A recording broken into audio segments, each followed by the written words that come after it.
everybody wants to get united. Like, what we gotta do is meet everybody on 149th Street at the bench. Hey guys, welcome back to the Artist Block. I'm Jon Grim, and I've been teaching art as well as graffiti for nearly 20 years. And today, I'm going to show you guys how to make the progress in graffiti that you've been chasing after. Along the way, I'm also going to give you guys different practices that you can do based on your skill level. Now, all the information in today's video is going to be 100% applicable to handstyles, throwies, and pieces. We have to understand the whole theory and concept behind progression. You see, progression comes in two parts. You have studying and you have practice. Studying is when we're gathering new credible information. We're learning more about the fundamentals. Now, practice is when we sit down and we exercise that very same information that we just learned about. So now the question becomes, hey John, what are the fundamentals? Well, the fundamentals that apply to every single art form, no matter the art form you do, is the elements of art. And this is where the majority of every single artist's skill, knowledge, and progress is going to come from. You have to study and you have to practice this. No matter how skilled you might be, no artist is above practicing this topic. So that's going to be line, shape, form, value, space, color, texture. From there, you're going to also want to study graffiti's fundamentals, which we actually made a whole playlist of tutorials teaching you that exact thing, and we even published a book you can find in the description down below. It'll teach you everything you need to know about graffiti's fundamentals. Once you've done a bit of studying, now we can get into the books and begin practicing. So, we're going to start here with our letter R. And no, I'm not talking about this big one right here. We're talking about that tiny one up there in the top left. So, this is really important. What also really helps, and something I recommend amateur and intermediate graffiti artists definitely do, is draw your cap line, base line, and mean line, and write down the name you want to do in graffiti or the word you want to do in graffiti as neatly as humanly possible, like basic print font. Zero style, just like we did with the R here. And the reason for this is because that's going to act as our reference, as our guide for our handstyles, throwies, and pieces, as this will tell us how the letter is actually built and where it aligns on our three lines here. So we can see, for example, the stem of the R reaches from the baseline to the cap line, just like we have right here.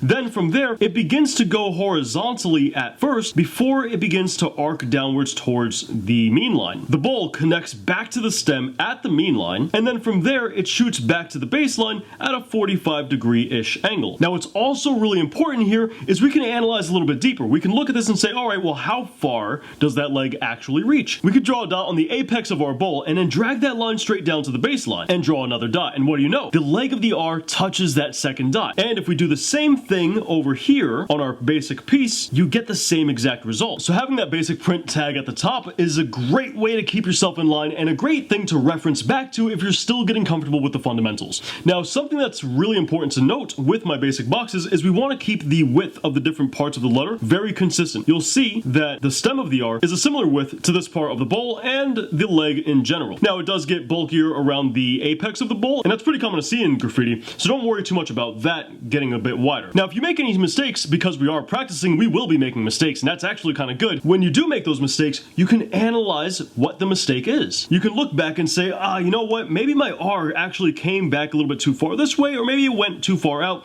and it doesn't look right. I know it doesn't look right because it doesn't look like our little reference over here. But now we can do something pretty interesting here, right? As you can see, our stem is here in red, and this one's a pretty good proportion. This is our standard letter proportion for the size that we're working with. But if we come over here, we notice that the stem is thinner, and it's still fundamentally correct. The R still functions well and good, but when we thin down our structure this way, how does that affect the other fundamentals? Let's have a look at it. So we look here, and we notice that, alright, the closed counter suddenly has a lot more negative space. Not only that, but we check out this area over here, and we see this also has a lot more negative space. However, this area doesn't get too much more negative space, only very slightly, but not much at all. Now, all of this negative space means that our letter structure doesn't have as much visual weight. It's a little bit lighter, and it might be perceived as a little bit weaker as well, especially if your other letters are much thicker than this thinner one. Now, let's go ahead and bulk this guy up, put some meat on his bones, and what do we notice? Well, now we have a much smaller closed counter and much less negative space in this area. A lot less negative space here in this counter as well. So we begin to see how very small changes, like in the width here,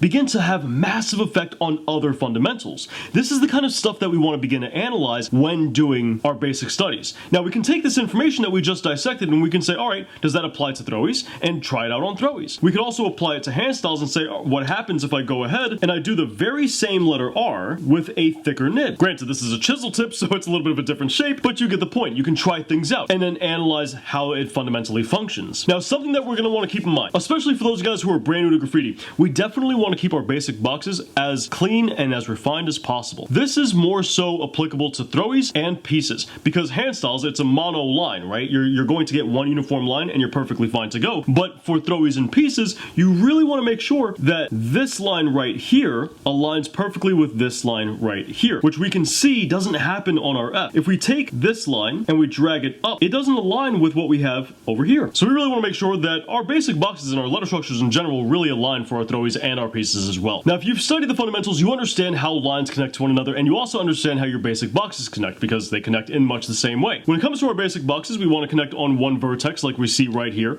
or two vertices. We can connect different parts of our letter at different angles. For example, here we had the R extend down at a 45-degree angle for the leg of the R. But what happens if we take this leg and we put it at a slightly shallower angle? Now, when we connect at that shallow of an angle, we decrease the amount of negative space in this counter here while increasing the amount of negative space over here. Now, this increased negative space also adds a bunch of weight because there's nothing holding up the right-hand side of the R anymore. So even though we didn't change anything with the bowl begins to have a lot of weight. Once we do that, we can ask ourselves, all right, well, how do we fix this problem? Well, one obvious solution is to put the leg back to where it was, right? Connect it back at a 45-degree angle back to where we started and you're good to go. But there's also a different solution. We might be able to go ahead and just shrink the bowl down ever so slightly. That way, it's proportioned to the leg once again, minimizing the amount of negative space, minimizing its reach outwards to the right-hand side, and as a result, minimizing the overall weight on the right-hand side of the R. If you're intermediate or advanced, those are the kinds of things that you'd want to begin to analyze. If you're an amateur, you still don't yet know the fundamentals. So our objective for you is going to be to gain an understanding of how these things function. Learn more about each fundamental and try to make your work fundamentally correct. That's the level you're trying to get to. That's the bar you're trying to reach, is having your work be fundamentally correct. Once again, your goal will be more so to achieve the proper basic structure to begin with. I want to address the ZE here, which is a great practice for negative space management and letter name positioning,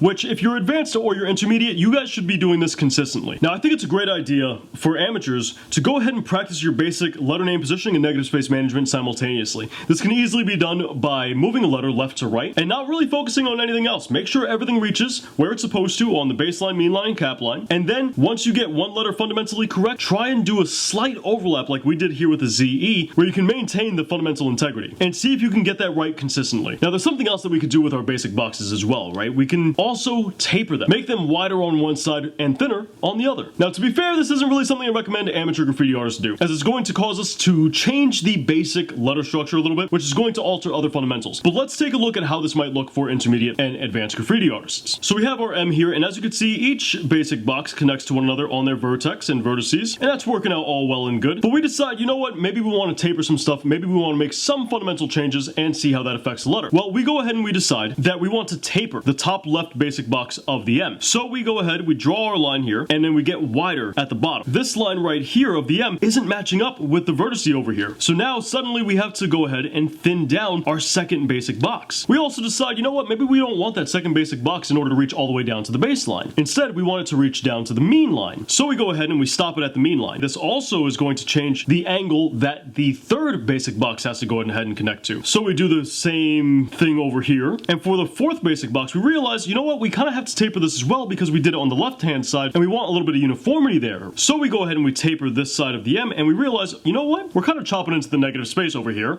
and I want a bit more negative space. How can I go ahead and achieve that? These are the things you want to be thinking about when altering fundamentals. So maybe you decide that you want to change the angle of the terminal. Instead of having a perfectly horizontal top, you want a bit of an angle to it. Now what this does is it brings the right hand line over here a little bit higher so we could shoot out further to the side, and then we can shoot this out further to the right as well. And look at that. Both of these are fundamentally correct, but you can see what altering the fundamentals does. And having an understanding and a knowledge of how fundamentals interact with one another can lead you down different paths for style. But keep in mind, this is practice. Our objective isn't to have an Instagram ready piece that we're going to go ahead and post, or a perfect hand style that we're going to use from here on out, or a perfect throwie that we're going to use from here on out. We're doing this to gain a better understanding of the fundamentals. That way we can apply it to the hand style that we actually want to use, and the throwie we want to use, and the pieces we want to do on walls and in the books. Alright, so now for some basic practices for amateurs, intermediate graffiti artists, and advanced graffiti artists. Starting with amateur graffiti artists, you're really going to want to prioritize and practice having a consistent width for each basic box that makes up a letter. And as a result, a consistent width throughout your entire piece or throwie. You're also going to want to practice having consistent, fundamentally correct angles for each of your basic boxes as well. This way, you'll gain a better understanding of the actual letter structure and how that letter structure functions and how its negative space and its letter name weight are created as a result of that letter structure. If you're an intermediate graffiti artist, I recommend practicing doing your letters at different sizes if you're doing a hand style. If you're doing a throwie or a piece, try tapering your boxes like we did here with our M. And for your handstyles, throwies, and piece, change the angle that different basic boxes connect at, similarly to what we did on the R. See and analyze how that affects different fundamentals. Now, as you're changing the angle different things connect in for your handstyles, throwies, and pieces, try and keep it fundamentally correct. Don't try and push the letter to the point where it breaks until you can connect things at unorthodox angles properly, consistently. Once you can, then attempt to break the letter to see where that limitation lies. For advanced graffiti artists, on your handstyles, do letters at different sizes. Maybe one letter, instead of going from the baseline to the cap line, it goes from the baseline to the ascender, which is a little space right above the cap line. Or maybe a second or third letter goes from the cap line all the way down to the descender, which is the area right below the baseline. Try playing around with that. That's applicable to your handstyles, throwies, as well as your pieces. But also for your throwies and pieces specifically, try doing different sections of your letter at different widths. Maybe your stem is really skinny and your bowl is real fat, with another really skinny leg. Mix things up in this way and analyze its fundamental effects. The goal here should be to have consistency throughout the entire name, and for it to be fundamentally correct. And then do all that again, but with variant structures that you typically don't use. Now, because this is meant to be a practice, you will fail if you're doing the practice properly. And the reason for this is because, well, you're still learning, you're still progressing, right? So when you do fail, you want to be able to analyze what went wrong. The same way when we had the shallower leg of the R with the wider bowl, we were able to see, all right, we have a lot more negative space on this side with nothing to carry the positive space above it. That's the fundamental reason as to why that failed. So you want to be able to dissect stuff like that and pick up on those. If you find that you can't come to those kind of conclusions, then you need to do more studying. Keep in mind, we're not looking for a photo finish here, we're looking just to analyze the fundamental effects. So if it's ugly, that's perfectly fine. Lastly, for your handstyles, throwies, and pieces, connect your basic boxes in very unorthodox ways in order to try and see where the letter breaks. That's the objective here. We're trying to break the letter, but don't rush to break the letter. Try and slowly change things until it breaks. That way you can find out where that limitation is. Now we move to letter name positioning. This is a really fun fundamental because you can change quite a bit about a letter even though you're not changing the letter itself. You'll notice that we have a standard R here. Nothing is different about this R than our very first R we did initially. The only thing that we did was we kicked that guy on over to his side and now he's leaning a bit to the left. So what fundamentals does this affect and how? Well, we can immediately see now we have a lot more negative space in this area over here, and we definitely changed negative space in this area over here. That's something that we'd have to worry about in a handstyle, throwy, or piece. But notice that the R is still keeping its balance somewhat, and that's because of all the weight from the bowl on this side. That's got a lot of weight there, so it's able to lean over to the left quite a bit before it really falls over to its side. On top of that, we also have the leg of the R that's loaning some of its weight as well in order to help keep it balanced. So now the questions become, for amateurs, can I do this consistently and keep it fundamentally correct? For most amateurs, the answer is going to be no, because you're still learning how to make your initial structures and how to position them properly to manage your weight in negative space. So this might end up causing a lot of issues for amateurs. For intermediate and advanced graffiti artists, the answer is going to be yes. You should be able to do something like this. But the question you then want to ask yourself is, all right, well, how much of this leg can we chop off before we begin to really knock this thing off balance? And how much more of the leg can we add in order to help add more weight so it doesn't even begin to look off balance to begin with? Then from there, how do the changes to the letter structure, making it longer or shorter, how does that affect the negative space as well? And the letter positioning of neighboring letters. Because obviously if I have this far of a leg outwards, well, then it's going to be hard for another letter to nudge up close. Though an advanced graffiti artist might see an opportunity to raise a letter higher. If I make the leg shorter, well, that makes it easier for letters to nudge up close, which can help to compensate for some of the weight and help to rebalance the R. Then you'd ask yourself, how does that affect the fundamentals? But let's not go too far down a rabbit hole, right? I think that's a pretty good example there. So from there we move over to letter name positioning and letter name weight. We did the same piece here 2 times, basic straight letter, nothing fancy, and you'll notice we raised the O roughly to the mean line. Of course you're going to want to ask yourself what fundamental effects does this have, right? I feel like that's going to be pretty consistent throughout this video. And over here we went ahead and did the same exact letters, right? Nothing has changed with the letters, they're pretty much identical, but this time we covered up the O. Well, that's a letter positioning issue that we'd want to go ahead and analyze. We'd want to go ahead and look at that and go, all right, what did that affect? We positioned the letters too close together. Now, how is that changing things as far as the other fundamentals are concerned? Well, we can see if we draw the rest of the O, we immediately notice how much of this structure we're missing out on over here on the right-hand side. That structure that we need to see, that structure that develops the O's, well, structure. And because we lost out on all of that portion for the O, we also diminished the O's weight. The O looks like it's hiding behind the other letters, and that's not what we want. We want that O to show through. So you're going to look at this and you're going to say, all right, well, how do we go ahead and fix that. We realized that this is a negative space management letter name positioning issue. We positioned the letters too closely, which ate away at the O's letter structure, also diminished negative space, and that results in a diminished weight for the letter O as well. So as a result of that, we can go ahead and fix this by nudging the N over to the right hand side. By changing its letter position, we get to show more of the O, and we have more negative space to help develop the O's structure here on the bottom especially, and in the closed counter, because we were missing just a sliver over here. Now the question we have to ask ourselves is, how do we want these letters to overlap? If we look here, we can see that this line of the S goes on top of the O, which means that we're not going to be able to see this portion of the structure. We'll ask ourselves, how does that fundamentally affect the letter? Is that getting rid of too much structure? The answer is no. We can still clearly make out the letter if we get rid of this piece right here, and it doesn't really look like it's hiding. So now we draw the other portion of the O that we're missing, and we draw the N, and we contemplate, all right, if we have the N cover the O, well, we're eating away at a lot of structure once again, and it's bringing us really close to where we had the issue over here. We're trying to avoid that, and as a result of that, we're going to want to go ahead and overlap the O on top of the N. Because this maintains the N structure, we're not really obscuring anything, you can still very clearly make out the N, and you can clearly make out the O as well. All is right in the world, and now we understand those fundamentals and their relationship a little bit better. Now for intermediate graffiti artists, I really recommend that you practice messing around with your mean line. Because the mean line dictates so much about our letters, when you move that mean line higher or lower, it's going to change your negative space and your weight distribution throughout a letter. This is going to cause a lot of problems. Expect to fail, and that's completely alright. That's kind of the objective for intermediate and advanced graffiti artists. Keep in mind, we're not trying to have a photo finish here, so it's okay to be a little ugly. Make small adjustments to your mean line at first to keep the changes very minimal. As you get better at doing that, try and increase the changes to your mean line, because this will drastically change your letters once again. As you get better, go ahead and take that mean line and push it further and further. At some point, you're going to break the letter. And once again, you just discovered more limitations that you can take into future sketches, hand styles, and throwies. Keep in mind, throughout this, you're keeping your baseline and cap line exactly where they're meant to be. You're not changing those at all whatsoever. Now for advanced graffiti artists, this one's going to be a little difficult. Use multiple baselines, mean lines, or cap lines for a singular hand style throwy or piece. If you want to establish multiple of any of those three lines, you'll have to have multiple letters abide by each set of lines. So if you have two mean lines, let's say you have a 4-letter name, 2 of your letters will abide by one mean line, and 2 of your letters will abide by the other mean line. When doing this, try to keep things as fundamentally correct as possible. It should be pretty difficult, especially if you don't already do this in your style. If you're really advanced and you find that too easy, in addition to that practice, angle and change your baseline, because your baseline has a massive impact on your name as a whole. While doing that, try to keep things fundamentally correct as well. Now we're changing things up, moving over to this throwy here, but can you guys spot the mistakes I included in this throwy? Pause the video if you need to, because I'm about to point them out right here, but the very first one is going to be the overlap between the A and the W. That's going to be something that we want to address here.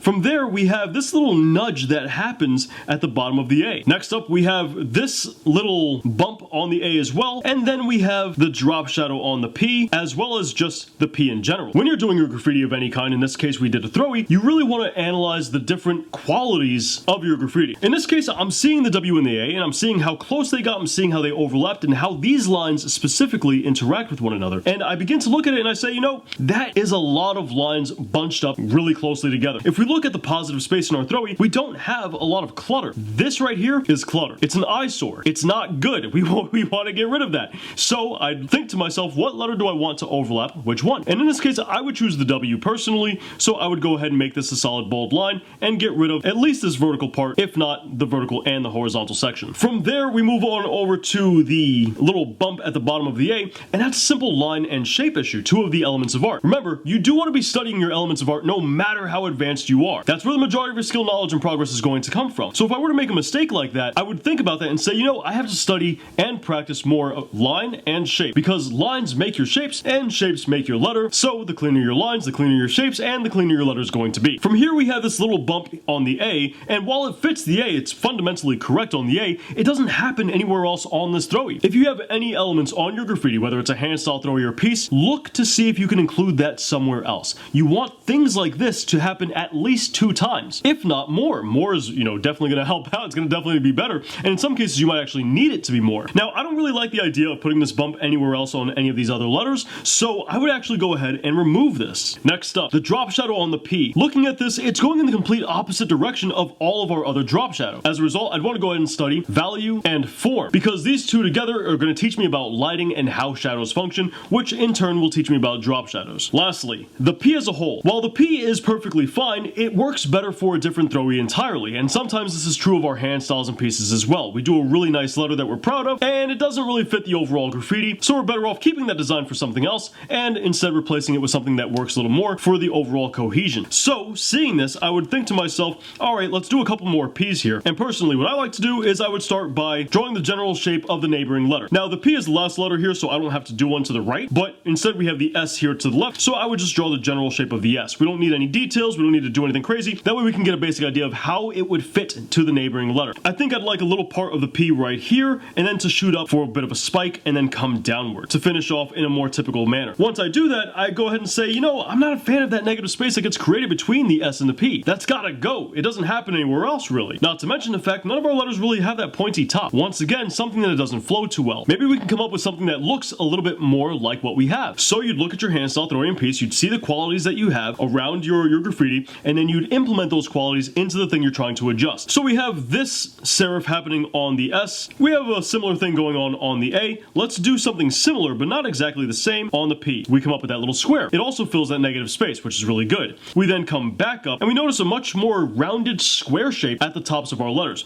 So let's go ahead and replicate that for the top left of the P over here, and then get real round over here on the right-hand side for the bowl, to reflect that S and the bottom of the W and other sections of the letters as well, like the A. From there, we'd look at our W and we'd say, all right, we have this kick that comes out to the right, and we have the same thing on the A, now that we got rid of that little bump. Let's go ahead and incorporate that on the P as well, and we're all well and good. From there, we can make smaller adjustments and say, all right, these things happen at the mean line, so let me go ahead and establish this on the mean line. Keep in mind, we're not actually performing the Throwie here, we're just analyzing and learning from our mistake. Now we can go ahead and take these changes and actually implement them into the Throwie as a whole. Overlaps. Your letters encompass space, and we can visualize this space by drawing a little square around the letter as a whole. You'll see these green areas mark the negative space that our letter leaves behind. It also shows us the general width that the letter inhabits. We want to keep this width consistent. We talked about this at the very beginning of the tutorial, but we also want to overlap. So if we simply just took this width and we drew another box that was roughly the same width, we'd come out all the way over here. However, we really wouldn't have any overlap. So how do we overlap and keep that width consistent? Well, all we have to do is just draw these two widths slightly overlapping while keeping them consistent. And we'd see that, all right, our letter would extend about that far. Now, if we went ahead and did the A, we'd end up with a little something like that. And now our letters go well together. They fit pretty nicely. Now, you can change a lot about your handstyles, throwies, and pieces with a simple switch. That being changing the shape. You can see here we have pretty rounded shapes, like our W is pretty rounded here on the bottom. Well, what happens if we were to go ahead and say, for example, come to a slightly pointier bottom? And now we have a little bit more of a triangular look to our W. If we did the A in much the same fashion and every subsequent letter, by the end of it, our Throwie would look very different. It's a nice, easy way to go ahead and make subtle changes to your letters. And once again, this works for all forms of graffiti. Now, these different shapes encompass different amounts of positive space, and they leave behind different amounts of negative space. So, if you're intermediate or advanced, you'd want to look at that leftover space that we have, and you'd want to analyze the fundamental effects of that, because that could change your letter positioning as well, and it's almost certainly going to change your letter name weight. Now, that's going to be generally how you want to practice. It's essentially a process of studying and learning new things, predominantly about the elements of art. That's where the majority of your skill, knowledge, and progress is going to come from, even in graffiti, and then practicing that stuff that you just studied. For beginners, no matter the art form you're working in, you want to achieve the actual fundamental first. You're not trying to push anything, you're not trying to exaggerate anything, you're just trying to achieve a fundamentally correct whatever it is you're studying. Whether it's letters, line, shape, form, value, space, color, texture, anatomy, expressions, whatever the case is. For intermediate artists, your goal is to not only achieve the fundamental consistently, but to also push it to see how far you can, but also to push it to see where that breaking point is. And for advanced artists, your goal is to, once again, learn more information, study that information, and achieve that consistently, but also to get a better understanding of different fundamental relationships and to gain an understanding of the limitations for each of those fundamentals and their relationships. And this is the process of how you do that. This process works for every art form. Now, if you really want to study graffiti's fundamentals, we have the only book on the market that teaches you each one of graffiti's basics in the description down below. And we also have the best how to do graffiti playlist right over here, with more content YouTube thinks you'll enjoy right down here. As always, I want to thank you guys for watching. I'll catch you guys back here next week.